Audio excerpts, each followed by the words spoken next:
పరాభవనామ సంవత్సర ఉగాది నియమాలు. ఉదకుంభదానం ఎలా చేయాలి? అందరికీ నమస్కారం. మన ది పురాణిక్ పాత్ ఛానల్ ప్రేక్షకులకు శ్రీ పరాభవనామ సంవత్సర ఉగాది శుభాకాంక్షలు. ముందుగా ఈ వీడియోకి ఒక లైక్ చేసి కింద కామెంట్స్లో ఓం నమః శివాయ అని రాయండి. ఈ మార్చి 19న రాబోతున్న ఉగాదికి పరాభవ ఉగాది అని పేరు. పరాభవ అంటే గత సంవత్సరంలో ఎదురైన అపజయాలు, కష్టాలు, కన్నీళ్లు అన్నీ తొలగిపోయి ఆత్మవిశ్వాసంతో కొత్త విజయాల వైపు అడుగులేయటం అని అర్థం. మరి ఈ కొత్త సంవత్సరంలో మనకు అదృష్టం, ఐశ్వర్యం వరించాలంటే ఉగాది రోజున ఎలాంటి విధివిధానాలు పాటించాలో, ఏ దానాలు చెయ్యాలో ఇప్పుడు మనం ఈ వీడియోలో తెలుసుకుందాం. ఉగాది పండుగ రోజున ఇంట్లోని పిల్లలు, పెద్దలు అందరూ తప్పకుండా తెల్లవారుజామునే అంటే సూర్యోదయానికి ముందే నిద్రలేవాలి. ఆ పర్వదినాన నూనెలో సాక్షాత్తు శ్రీ మహాలక్ష్మి గోరువెచ్చని నీటిలో గంగాభవాని కొలువై ఉంటారని మన శాస్త్రాలు చెబుతున్నాయి.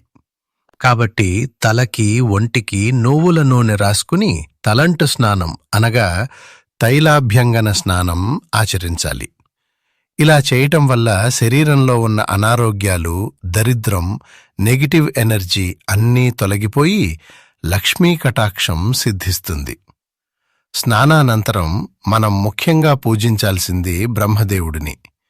శ్రీ మహావిష్ణువు ఆజ్ఞ మేరకు బ్రహ్మదేవుడు సకల చరాచర సృష్టిని ప్రారంభించిన తొలి రోజు ఇదేనని, అందుకే ఉగాది నాడు బ్రహ్మపూజ చెయ్యాలని హేమాద్రి సంహిత, ధర్మసింధు లాంటి ప్రామాణిక గ్రంథాలు స్పష్టంగా తెలియజేస్తున్నాయి.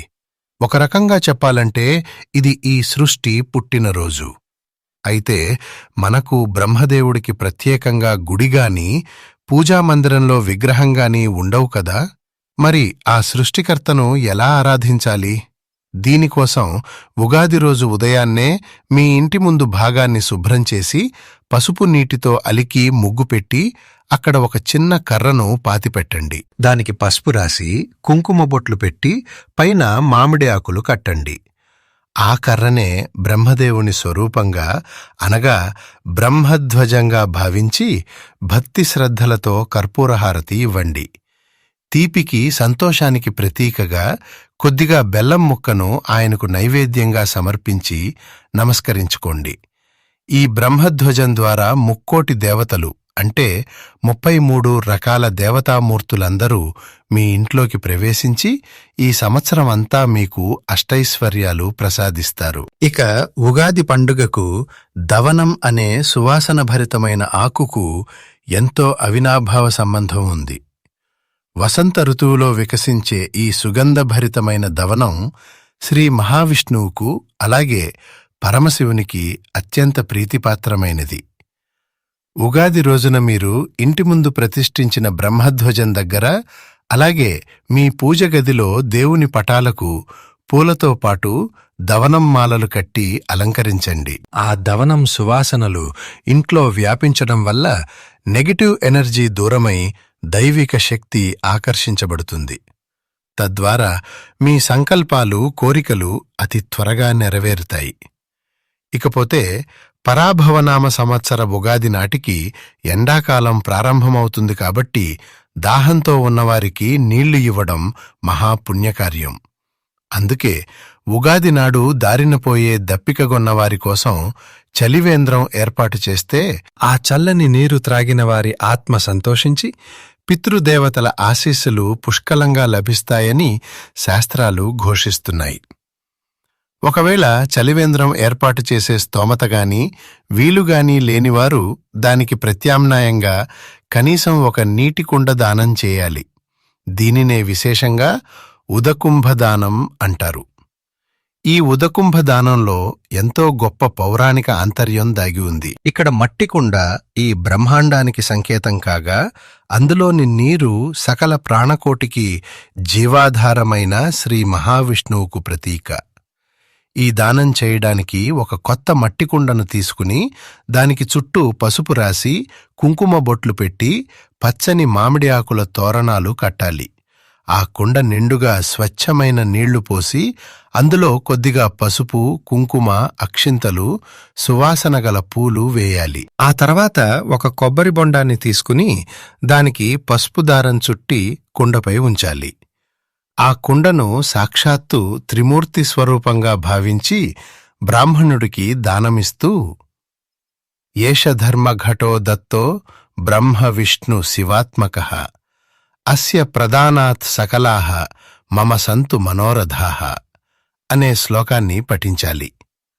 శ్లోకం చదవడం రానివారు మనసులో ఓం బ్రహ్మ విష్ణు మహేశ్వరాయ నమః అని భక్తితో తలుచుకుంటూ ఈ ఉదకుంబాన్ని దానమివ్వండి. ఇలా సాక్షాత్తు ఆ త్రిమూర్తుల స్వరూపమైన కుండను దానమివ్వడం వల్ల పితృదోషాలు తొలగిపోయి మీ కుటుంబంలో సుఖ సంతోషాలు, అష్టైశ్వర్యాలు వెల్లివిరుస్తాయి. ఈ దాన ధర్మాలతో పాటు పశువులను, ముఖ్యంగా ఎద్దును లేదా గోమాతను ఉగాది రోజున పూజించటం అనాదిగా వస్తున్న ఆచారం. వృషభం సాక్షాత్తు పరమశివుని వాహనమైన నందీశ్వరునితో సమానం, అలాగే ధర్మానికి ప్రతీక. ఇక గోమాతలో ముక్కోటి దేవతలు కొలువై ఉంటారన్నది మనందరికీ తెలిసిన విషయమే. కాబట్టి ఈ పండుగ నాడు వాటికి ప్రదక్షిణలు చేసి స్వయంగా మీ చేతులతో అరటిపండు తినిపిస్తే సర్వదేవతల ఆశీస్సులు మీకు లభించి మీ మనసులోని కోరికలన్నీ వెంటనే నెరవేరుతాయి. ఎండాకాలం తీవ్రత పెరుగుతుంది కాబట్టి దాహార్తులను, పేదలను ఆదుకోవడం ఎంతో పుణ్యప్రదం. బ్రాహ్మణులకు లేదా నిరుపేదలకు పసుపు రంగులో ఉండే మామిడి పండు దానం చేస్తే గురుగ్రహం, అనుగ్రహం కలుగుతుంది.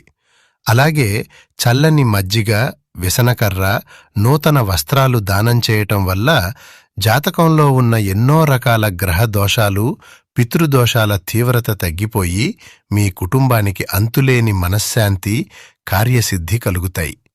ముఖ్యంగా మనం గుర్తుంచుకోవలసిన విషయం, తెలుగువారికి మొట్టమొదటి మాసమైన చైత్రమాసం సాక్షాత్తు ఆ జగన్మాతా పితరులైన కైలాసవాసులకు అనగా శివపార్వతులకు అత్యంత ఇష్టమైన మాసం.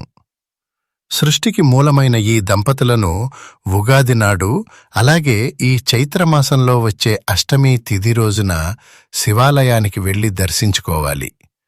ఆ పరమశివుడికి అత్యంత ప్రీతిపాత్రమైన నల్ల కలువ పూలు లేదా తెల్ల కలువ పూలతో అర్చన చేయాలి. ఒక రాగి పాత్రలో స్వచ్ఛమైన జలం తీసుకుని భక్తి శ్రద్ధలతో శివలింగానికి అభిషేకం చేసి తీపి పదార్థాలను నైవేద్యంగా సమర్పిస్తే మీరు కోరుకున్న ఏ కోరికైనా సరే ఇట్టే నెరవేరుతుందని సాక్షాత్తు ఆ శివపురాణం ఘోషిస్తోంది. ఈ చైత్రమాసానికి అంతటి అద్భుతమైన ఆధ్యాత్మిక శక్తి ఉంది. ఇక పండుగ రోజున తప్పనిసరిగా ఆచరించాల్సిన మరో ముఖ్య ఘట్టం నింబకుసుమ భక్షణం, అనగా ఉగాది పచ్చడిని స్వీకరించటం. తీపి, పులుపు, కారం, ఉప్పు, వగరు, చేదు ఇలా 6 రుచుల సమ్మేళనమైన ఉగాది పచ్చడి కేవలం ఒక ప్రసాదం మాత్రమే కాదు, జీవితంలో మనకెదురయ్యే కష్ట సుఖాలకు, అన్ని రకాల అనుభవాలకు ఇది ప్రతీక. మన ఆయుర్వేద శాస్త్ర ప్రకారం లేత వేప పువ్వు, మామిడి, బెల్లం కలిపిన ఈ పచ్చడిని పరగడుపును స్వీకరించటం వల్ల మన శరీరంలో పేరుకుపోయిన వాత, కఫ, శ్లేష్మ దోషాలన్నీ పూర్తిగా తొలగిపోతాయి. రాబోయే ఎండాకాలాన్ని తట్టుకునే అద్భుతమైన రోగనిరోధక శక్తి, సంపూర్ణ ఆరోగ్యం మీకు సిద్ధిస్తాయి. చివరగా పండుగ రోజు సాయంత్రం మీ దగ్గరలోని గుడికి వెళ్లి నవగ్రహాల స్థితిగతులను తెలిపే పంచాంగ శ్రవణం తప్పకుండా వినాలి. పండితుల ముఖతః ఈ పంచాంగాన్ని వినడం వల్ల నవగ్రహాలు శాంతించటమే కాకుండా కన్యాదానం, భూదానం మరియు గోదానం చేసినంత గొప్ప పుణ్య ఫలితం మీకు కలుగుతుంది.